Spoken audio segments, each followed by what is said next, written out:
때는 2005년 1월 23일 오전 11시경입니다. 인근에 있는 지구대원으로부터 전화가 걸려옵니다. 저 형사님, 저희가 신고받고 현장에 나왔는데요. 이거 아무래도 이거 함부로 손대면 안 될 것 같은데요. 일단 빨리 좀 와주셔야 할 것 같습니다. 거기가 상당히 넓은 논밭이었는데요. 가니까 지구대원이 콘크리트 농수로 아래를 가리키는 겁니다. 보니까 누가 볕단을 옮기다 덮어놓은 듯이 농수로 일부를 가려놨는데요. 그 사이로 손이 하나 쑥 올라와 있었습니다. 뭐야.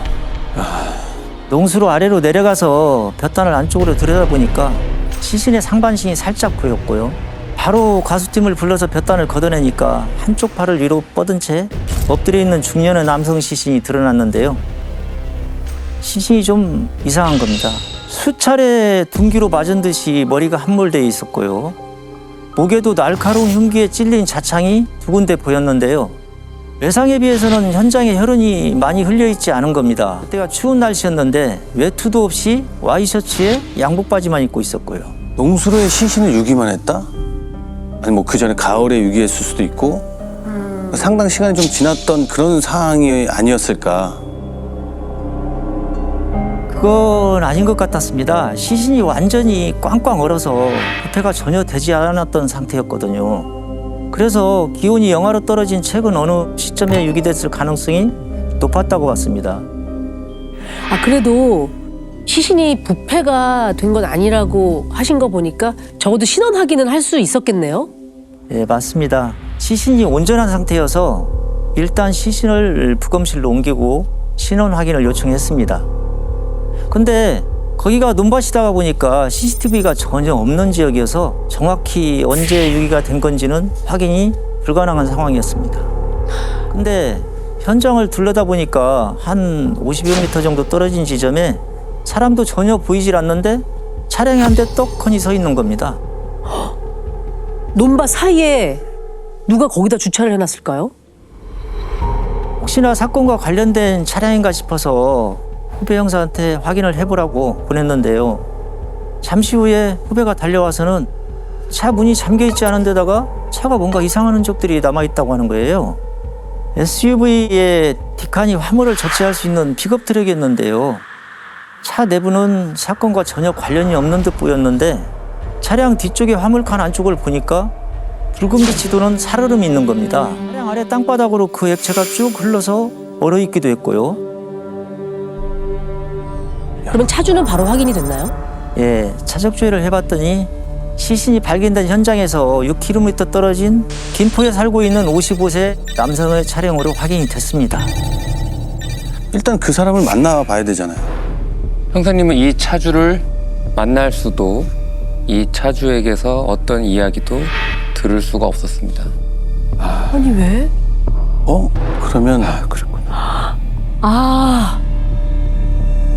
사망한 피해자가요, 그 차량의 차주입니다. 그런데 정말 이상한 게 있어요. 지금 한겨울에 시신이 꽁꽁 얼어 있었다 그랬잖아요. 그렇다면 농수로에도 물이 얼어 있거나 거의 아마 없었을 것 같아요. 그렇네. 논 한가운데 수도 시설이 있는 것도 아니고 그런 걸로 봐서는 차에 남아있던 물로 이렇게 눈에 보이는 혈흔만 씻어내지 않았는가 하는 생각이 들거든요. 시신이 발견된 현장이든 이동된 것으로 보이는 차량이든 공격이 그렇게 많았는데도 불구하고 혈흔이 없다는 것에 이제 주목을 해야 되겠죠. 맞아. 예, 맞습니다. 이 부검 결과 사인이 두개골 골절에 의한 뇌출혈로 나왔습니다. 둔기로 머리를 최소 15차례 이상 가격한 것으로 보였고요. 유기 현장이나 또 트럭 화물칸에 혈흔이 많지 않았던 것은 목 자창으로 인한 출혈이 거의 없었기 때문이었습니다. 범인이 이미 사망한 피해자의 목을 칼로 찌른 걸로 추정이 됐던 거죠. 항상 이렇게 범행의 공격 방식이 두 개 나뉘어지는 경우에는 위장을 하려고 하는 의도도 있었을 것 같고, 근데 중요한 것은 아무 의미도 없는 행동이잖아요. 그렇죠. 이런 걸로 봐서는 일단은 범죄 전과가 많이 있는 범죄자는 아니겠구나 이런 생각이 들죠. 혹시 뭐 운전대 지문이나 차량 내부에 범인으로 추정되는 단서는 나오지 않았나요? 범인으로 추정되는 건 아무것도 나오지 않았습니다. 근데 이 가족들이 충격이 상당히 컸을 것 같아 이게. 진짜로 웬일이에요 이게. 맞습니다. 이 피해자의 부고를 듣자마자 그 아들이 어머니를 모시고 경찰서로 바로 달려왔습니다. 아들은 그 자리에서 실신해서 쓰러졌고요. 어머니 또한 한동안 오열을 하면서 말을 잇지를 못하셨다고 합니다. 아유. 혹시 뭐 주변에 의심할 만한 사람은 없었나요? 없었습니다. 사망한 피해자에겐 아내와 자녀 그리고 아내의 친정 식구들 외에는 가족은 없는 거나 마찬가지였습니다. 어릴 적 부모 형제와 떨어져 홀로 어렵게 살아가다 일찍이 아내를 만나 결혼했다고 했고요. 장모님이 운영하던 떡방앗간에서 일을 배워서 본인의 떡방앗간을 낼 정도로 열심히 살던 분이라고 했습니다. 넉넉한 형편은 아니었지만 방앗간을 크게 키워서 자녀들 공부도 시키고 또 시집 장가도 보냈다고 했습니다. 아휴. 사망하기 얼마 전엔 김포 자택 말고 인천에도 집을 추가로 한 채 더 마련했다고 했고요. 교회에서도 성실히 나가면서도 기부도 많이 하셨던 분이었습니다. 주변에서도 많이 안타까워하셨고요. 가족들은 피해자의 행방을 전혀 몰랐던 거예요? 아닙니다. 가족들도 걱정을 하고 있었습니다. 피해자 아들이 시신을 발견하기 한 달 전쯤 2004년 12월 16일에 이미 실종 신고를 한 상황이었고요. 아니 발견된 거는 1월 23일 아니에요? 맞아요. 한 달이 훌쩍 넘었는데. 네. 그렇죠. 그러면은 그 동안에 왜 까무러쳤을지 알 것 같아요. 그 아빠의 소식이 얼마나 궁금했겠어요. 근데 그러니까요. 그렇게 나타나신 거잖아요. 그 겨울에 농수로 해서. 네. 가족들이 피해자를 마지막으로 본 건 언제였다고 하던가요? 실종 신고를 하기 닷새 전인 12월 11일에 아버지가 아들이 살던 횡성에 왔었다고 했습니다. 그 후로는 연락이 안 돼서 며칠을 걱정하면서 기다리다가 결국 실종 신고를 한 상황이었고요. 야, 이미 닷새 전에. 그럼 아내분은요? 남편이 집에 오기만을 기다렸던 건가요? 피해자 아내분도 횡성에서 아들 넷와 함께 살고 있었습니다. 피해자 부부 둘 다 건강이 나빠지면서 20년이 넘게 운영하던 떡방앗간을 정리하고 피해자가 아들에게 횡성에 떡방앗간을 차려줬는데요.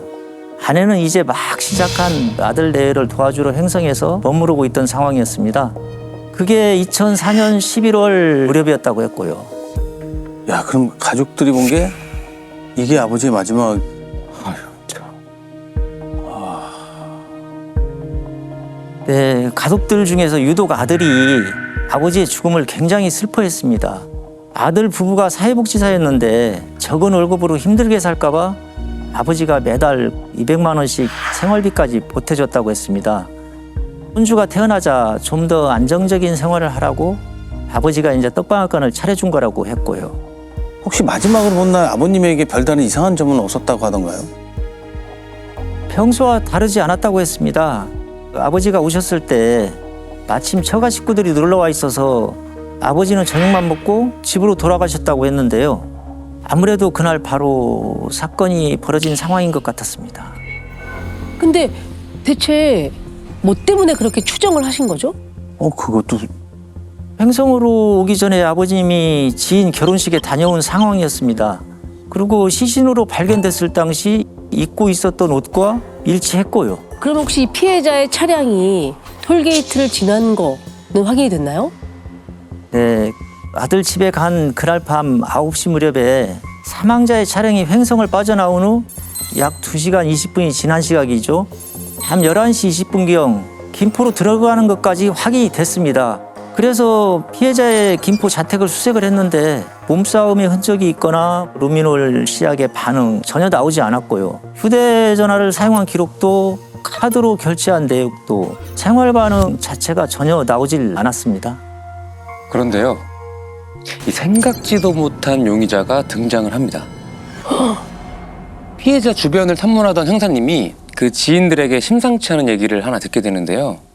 그 피해자가 몇 달 전부터 낯빛이 어두운 게 이 근심이 꽤 깊어 보였다고 합니다.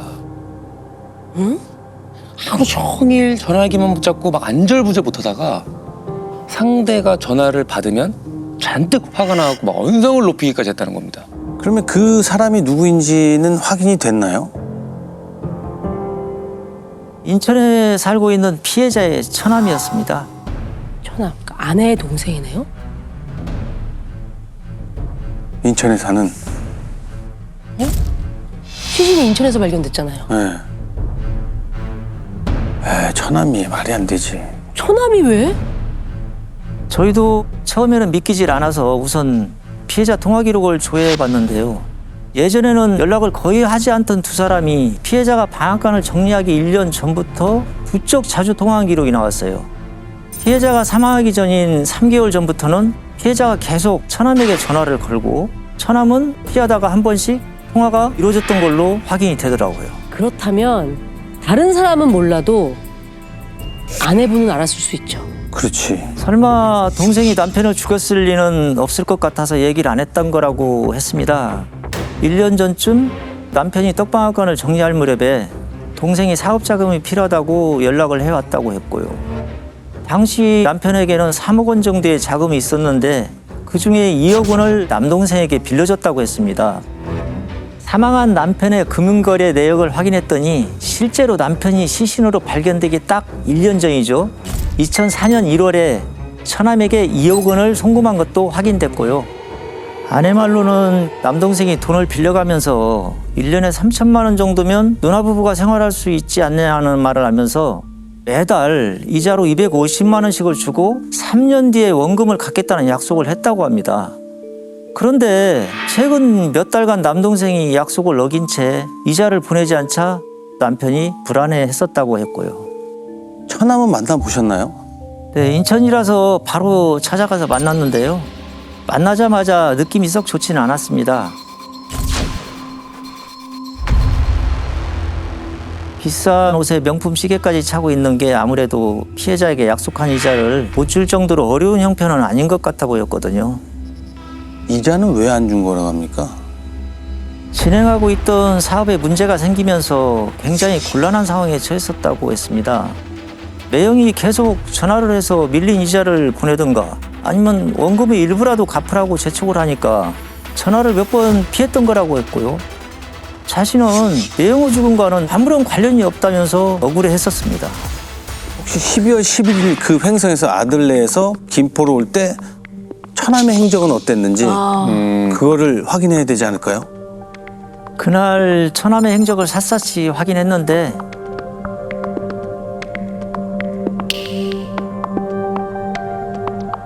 시신 유기장소인 농수로 쪽을 가지도 않았고요. 혹시 정부 살인까지도 의심을 해봤는데 알리바이가 확실했습니다. 혹시 처남 말고 다른 용의자는 없었습니까? 처남에 대해서 계속 알아보면서 또 다른 용의자들도 찾아봤지만 결국 특별히 용의선상에 올릴 만한 사람은 없었습니다. 참 답답하고 막막합니다 지금. 단서도 없고. 형사님도 그게 의문이었습니다. 이게 사건 해결을 위해서 몇 날 며칠을 이렇게까지 뛰어다니는데 아무런 단서가 나오지 않으니까 그리고 일단 한번 생각을 한번 뒤집어 봅니다.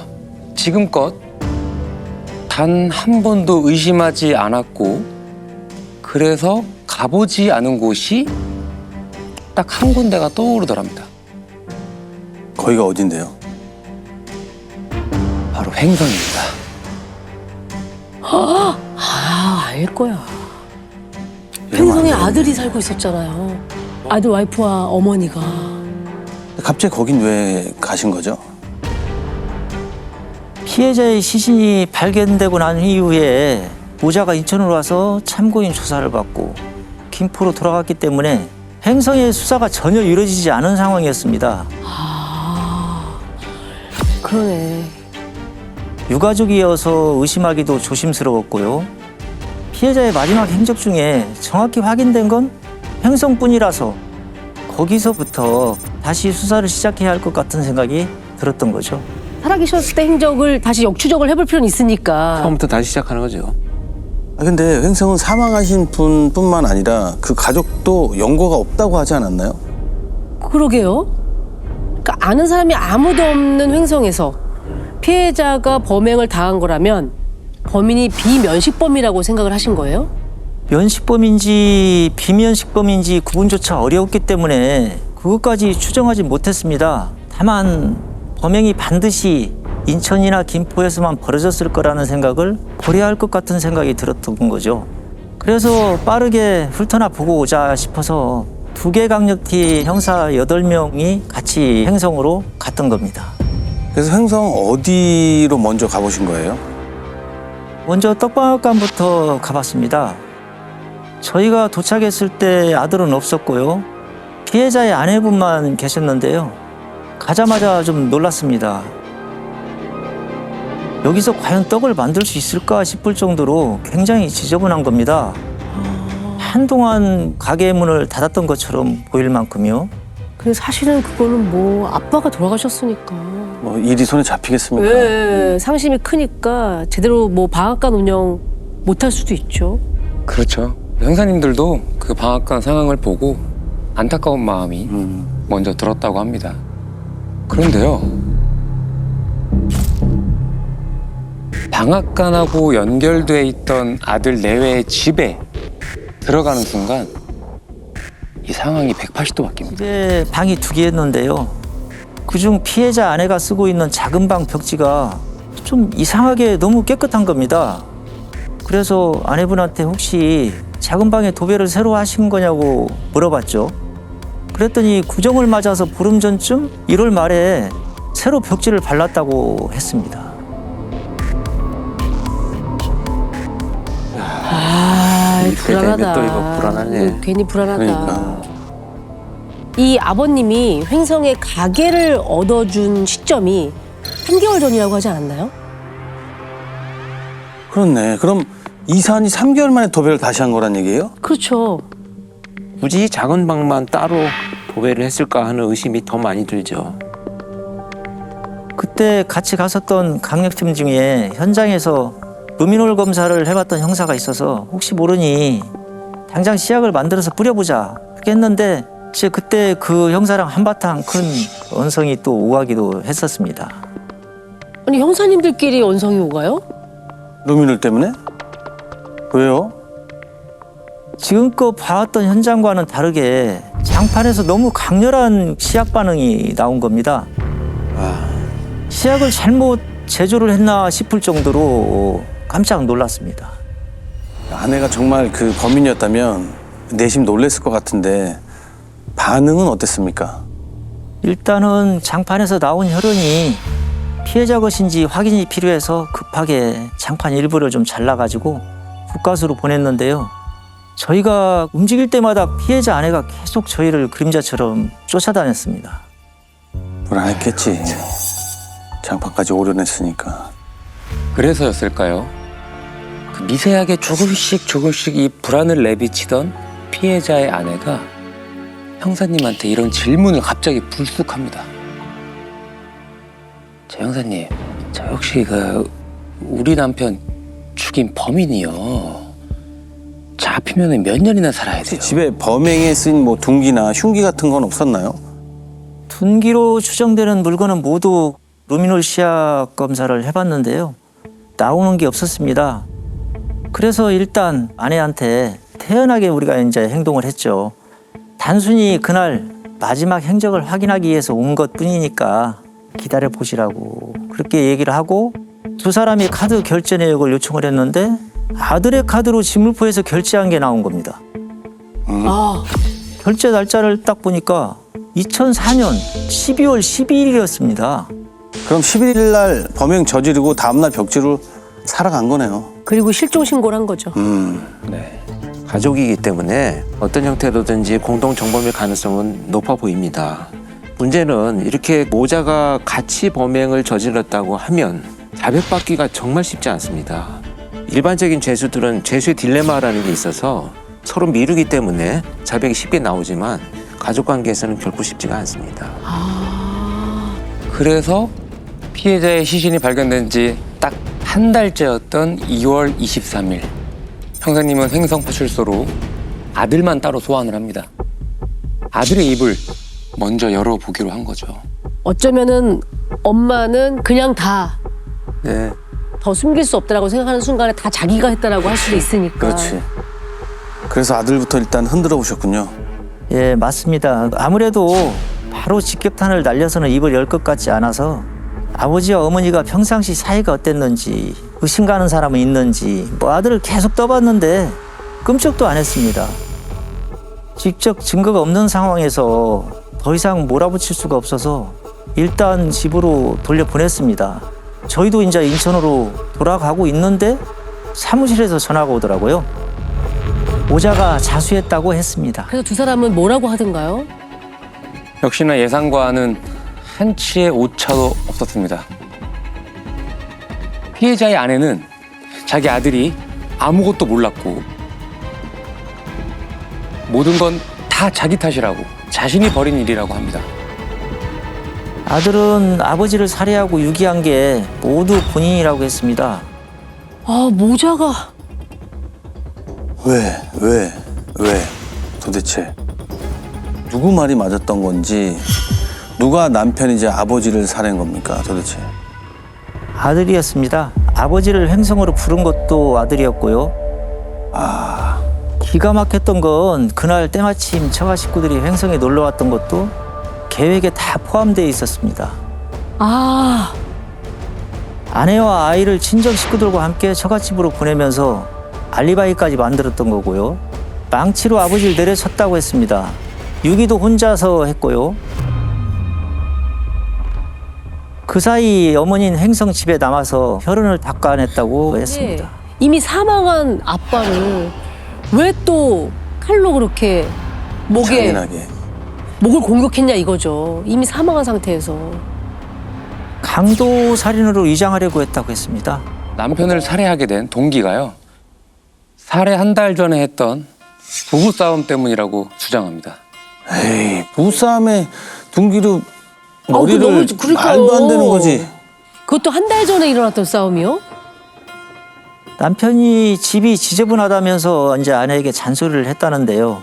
아내는 결혼한 후에 30년 내내 폭언과 폭행을 지속적으로 당했다고 주장을 했습니다. 거기다 동생이 남편에게 돈을 빌린 후 이자를 보내지 않자 남편의 화가 고스란히 자기한테 돌아왔다고 했고요. 더 이상 못 참겠다 싶어서 이혼을 요구했는데 거절당하자 남편을 죽이는 것 말고는 방법이 없다고 그렇게 생각을 했다고 했습니다. 그런데 아들 역시 그 어린 시절 내내 아버지에게 학대를 당했다고 주장을 하는 겁니다. 결혼 후 자녀가 태어나면서 아버지한테 도와달라는 부탁을 했는데 아무 연고도 없는 횡성에 덜컥 방앗간을 차려준 게 큰 불만이었다고도 했습니다. 지금 이 두 사람이 진술하는 동기에 대한 상황은 충분히 극복할 수 있는 상황이었었어요. 맞아요. 그런데도 불구하고 결과적으로 범죄를 저질렀다는 것은 반드시 둘이 책임을 져야 될 문제라고 생각을 합니다. 그게 핵심이죠. 처벌은 어떻게 됐습니까?